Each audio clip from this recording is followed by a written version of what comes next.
Seenaa gabaabaa kabajamoo obbo Bulchaa Dammaqsaa Sanbatoo.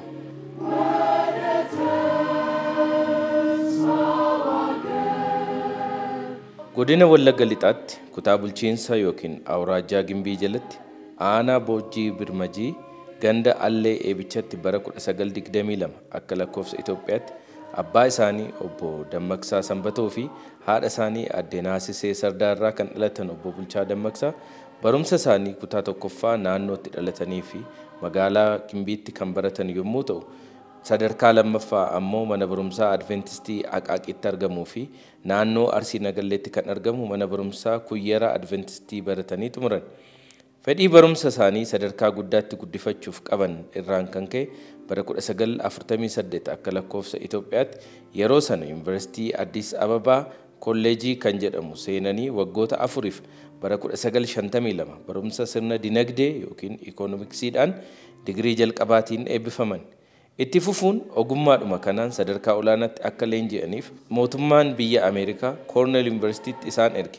Haa ta'u malee Yuunivarsiitii sana keessa barattoonni Itoophiyaa waan hin turreef qofummaan itti dhaga'amnaan gara Yuunivarsiitii barattoonni hedduun itti baratanii Yuunivarsiitii Siraakiyuus jedhamutti jijjiiramuuf iyyata otoo hin galfatiin heeyyamas otoo hin argatiin gara Siraakiyuus Yuunivarsiitii dhaqanii galmaa'an.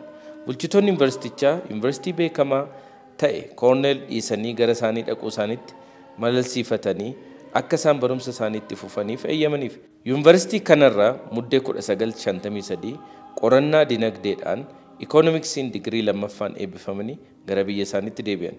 Bara sana Ameerikaatii deebi'anii waajjiraalee mootummaa sadarkaa olaanaa irratti ramaduuf namoota baratan ibsaadhaan barbaadaa yeroo turan waan ta'eef filannoo baay'ee booda ministeera maallaqaa keessatti kutaa bajetaa keessa hojjechuu filatan.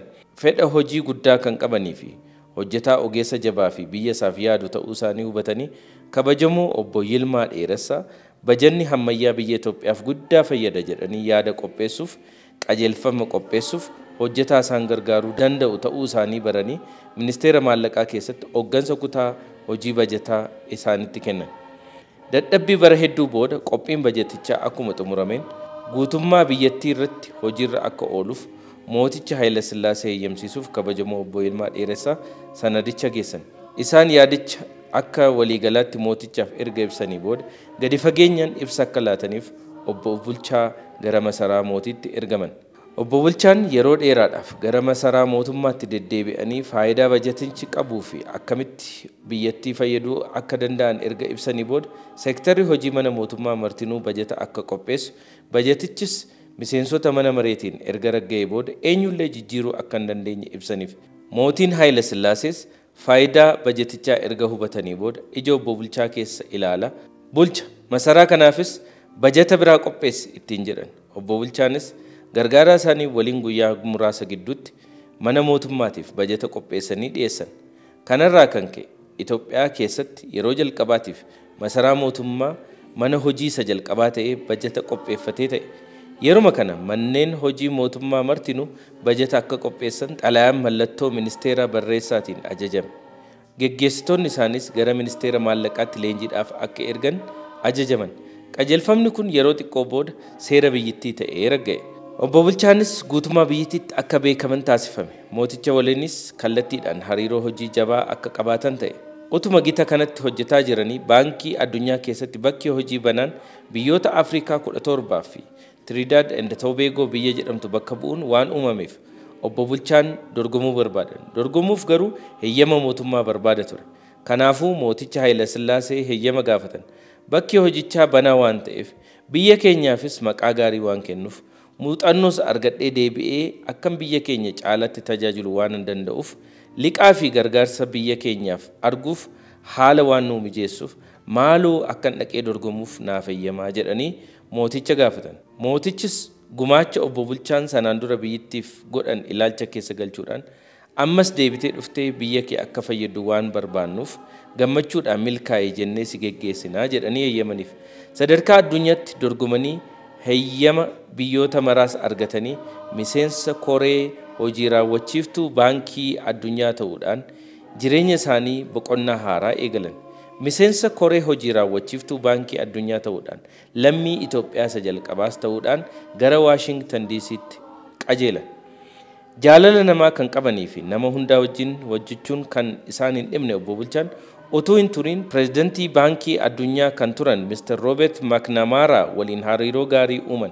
Addumaan ammoo pireezidantichi sanaan dura pireezidantii kubbaaniyyaa Ford Motors waan turaniif akkasumas ministeera ittisa pireezidantii John F. Kennedy fi pireezidantii Johnson waan turaniif gara baankii addunyaatti yommuu dhufan waa'ee biyyoota misoomarra jiranii beekumsa gadi fagoo fi muuxannoo waan hin qabneef gargaarsa obbo Bulchaa gaafachuu qofa otoo hin taane itti gaafatama guddaas itti kennanii obbo Bulchaan otoo hin dadhabin otoo hin nuffin biyyoota itti waamama isaanii jala jiran mararra deemuudhaan bulchitoota biyyattii sanaa waliin marii gochuudhaan baankii addunyaarraa maal akka barbaadan akkamittis liqaa fi deeggarsa argachuu akka danda'an gorsuu fi baankii addunyaa gidduus hariiroo gaariin akka uumamu taasisuudhaan pireezidanticha waggoota 4f deeggaranii waliigaltee gaariidhaan waliin hojjetan.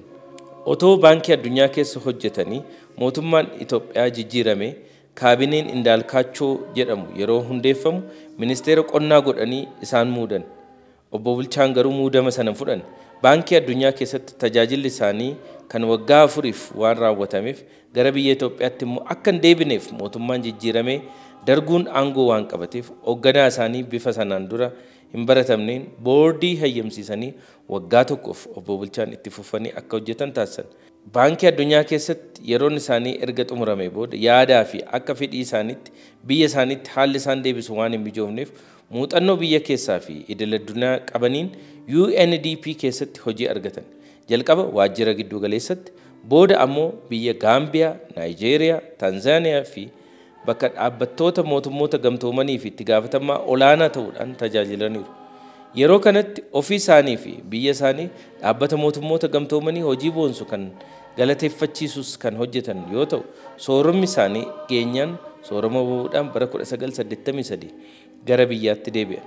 Erga biyyatti deebi'anii booda hojiin nagaa otoo hin jedhin baankii dhuunfaa hundeessuu keessatti namoota muraasa waliin hojii eegalan. Hundeeffama baankii Awaash irratti muuxannoo biyya keessaa fi biyya alaatti horatan namootaaf hiruudhaan gumaacha olaanaa godhaniiru. Baankichi erga hojii eegalee booda nama muuxannoo qabuu fi isaaniin bakka bu'uu danda'u hanga argamutti dura taa'aa boordichaa fi hojii raawwachiiftuu adda dure yookiin pireezidantii baankichaa ta'uudhaan tajaajilaniiru. Gama kanaan baankii dhuunfaa isa jalqabaa kan ta'ee fi yeroo ammaa guutummaa biyyattii keessatti tajaajilaa kan jiru baankii Awaash hundeessuudhaan ashaaraa isaanii kaa'anii darbaniiru. Kana malees uummata isaanii tajaajiluudhaaf fedhii guddaa kan qaban obbo Bulchaan godina Wallagga Lixaa keessatti aanaa Boojjii Birmajiitti dorgomuudhaan bakka bu'aa uummatootaa ta'anii mana mareetti filamuudhaan waggoota 5f tajaajilaniiru. Mana maree keessattis afaan Oromootiin dubbachuuf nama jalqabaa ta'uudhaan maaliif afaan Oromoo dubbachuu akka filatan yeroo gaafatamanii deebii kennan sabni ana file afaan Amaaraa yookiin afaan biraa waan hin dhageenyeef afaan sabni kun dhaga'uun rakkoo tokko malee reediyoo fi TVdhaan hordofuu akka danda'aniif afaan Oromoo dubbadhaa jechuudhaan deebisan. Misooma biyyaatii fi mirga uummattootaa dimookiraasiidhaaf mootummaa yeroos ture waliin falmii isaan godhan baay'een keenya ni yaadan. Waltajjii misoomaa biyyaa fi mirga sabaatiif falmuudhaaf jecha paartii sochii dimookiraatawaa federaala Oromoo hundeessuudhaan boodarras koongireesii federaala Oromoo keessatti gumaacha olaanaa taasisuudhaan uummata isaaniitiif qabsaaniiru. Obbo Bulchaan hundumaa caalaa kan jaallatanii fi bakka guddaa kan kennaniif maatii isaanii haadha warraa isaanii jalqabaa lubbuun hin jirre aadde Mambaree Dhugumaa irraa ijoollee dhiiraa 3 Bisraat, Efreem, Kaalebii fi durba ammoo Elsaabeexii fi Haannaa jedhaman horatanii jiru. Bara 1957 walga'iif gara magaalaa Kaayiroo deemuudhaan aadde Helen Gabra Egzaabeer wajjin wal baranii bara 1959tti magaalaa Kaayirootti cidha gaa'elaa erga gaggeeffatanii booda haadha manaa isaanii ishee lammaffaarraa ammoo intala durbaa tokko Naasisee jedhamtu godhatanii walumaa galatti obbo Bulchaan ijoollee 6 akaakayyuu 9 fi akaakilii 5 horaniiru. Barumsaa fi jabaatanii hojjechuun sadarkaa guddaarra akka ga'an waan beekaniif obbo Bulchaan kana yaaduudhaan biyya dhalatanitti Boojjiitti mana barumsaa sadarkaa tokkoffaa haaressanii tajaajila uummataaf gumaachanii jiru.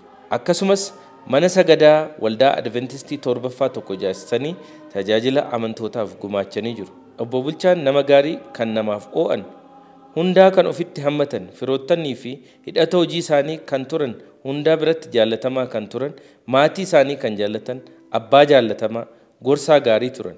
Yeroo muraasa as dhukkuba isaaniirraa kan ka'e mana oolutti dirqamanii biyya keessattii fi biyya alaatti erga yaalamanii booddee muddee 28 2017 akka lakkoofsa Itoophiyaatti umurii isaanii waggaa 94ffaatti addunyaa kanarraa boqotanii jiru. Maatiif firoottan isaaniitiif hawaasa Oromoo maraaf jajjabina hawwina.